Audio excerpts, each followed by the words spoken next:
இப்போ என்னது இப்போ கேள்வி பாருங்கள், 17 கிராம் சோடியம் நைட்ரேட்டு. சரியா, இதை 17 கிராம் நிறுத்து எடுத்திக்கிறாங்க. சரியா, அதில் 200 சென்டிமீட்டர் கனம் உள்ள ஒரு என்ன செய்கிறாங்க, கரைசல் ஒன்று தயாரிக்க போகிறாங்க. இப்போ உங்களுக்கு NaNO3 செறிவு என்னன்றது கேள்வி. செறிவு கேள்வின்னு சொன்னால் செறிவு சமன் என்ன சமன்பாடு, மூலின் கீழ் என்னது கனவளவு. சரியா, மூலின் கீழ் கனவளவு வரப்போகுது. மூல் எவ்வளவு உங்களுக்கு, மூல் தெரியும், உங்களுக்கு திணிவு தெரியும், மூல் தெரியாது, மூலர் திணிவு தெரியும். NaNO3க்கு நீங்கள் மூலர் திணிவு கண்டுபிடிச்சிங்கன்னு சொன்னால் உங்களுக்கு வரும் 85 வரப்போகுது. அப்போ உங்களுக்கு மூல் தெரியாது, திணிவு 17 தெரியும், இப்போ நீங்கள் மூலர் திணிவு கண்டுபிடிச்சிங்க 85ன்னு சொல்லி இதை பிரிச்சிங்கன்னு சொன்னால் 0.2 மூல் வரப்போகுது. அப்போ மூல் கண்டுபிடிச்சிட்டிங்க 0.2. அப்போ C/N/Vயில் C= மூலுக்கு பதிலாக 0.2 கனவளவு. இப்போ உங்களுக்கு கனவளவு 200 சென்டிமீட்டர் கணத்தில் தந்திக்குது. சென்டிமீட்டர் கணத்திலையா வேணும், எங்களுக்கு டெசிமீட்டர் கணத்தில் வேணும். சென்டிமீட்டர் டெசிமீட்டருக்கு மாற்ற நாங்கள் என்ன செய்யணும், 1000ஆல் பிரிக்கணும். இதை நீங்கள் 1000ஆல் பிரித்து வர விடைய இங்கே போட்டிங்கன்னு சொன்னால் கண்டுபிடிச்சிங்கன்னு சொன்னால் பிரித்து செறிவு வரப்போகுது. சரியா, செஞ்சு பாருங்கள். அந்த கேள்வியை மறுபடியும் இருக்க சொல்கிறேன், எழுதி நீங்களாக செஞ்சு பாருங்கள்.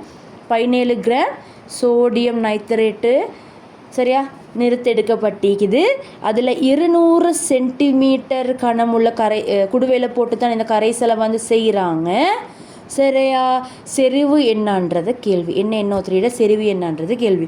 Na number 23, N number 14, oxygen number 16 போட்டு இந்த கேள்வியை செய்யுங்க. சரியா, அடுத்து இந்த கேள்வியை பாருங்கள். 1 மோல் டெசிமீட்டர் -3 செறிவு உள்ள K2CO3 கரைசல்ட 500 சென்டிமீட்டர் கணத்தை தயாரிக்க போகிறாங்க. நான் 1வது செஞ்ச கணக்கு மாதிரி. 1வது இவர்கிட்ட நீங்கள் என்ன கண்டுபிடிக்கணும், இவர்கிட்ட 1வது மூலர் திணிவு கண்டுபிடிங்க. மூலர் திணிவு கேக்கு நம்பர் 39, கார்பனுக்கு 12, இவருக்கு 16 தர 3 அப்படியெல்லாம் போட்டு செஞ்சிங்கன்னு சொன்னால் 138 கிராம் மோல் -1 வரப்போகுது. இப்போ நீங்கள் மூளை திணிவு தான் உங்களுக்கு தேவை, திணிவு கண்டுபிடிங்க. மூல் சமன்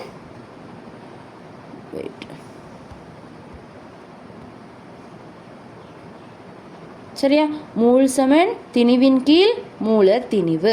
மூல் எவ்வளோ பாருங்கள், ஒரு டெசிமீட்டர் கணத்தில் எத்தனை மூலிக்குது, 1. அப்போ மூல் 1, திணிவுக்கு பதிலாக என்ன போட போகிறீங்க, இதை கண்டுபிடிக்கணும். மூலர் திணிவு 138. குறுக்க பெருக்கினீங்கன்னு சொன்னால் திணிவு வரும் 138 கிராம் திணிவு.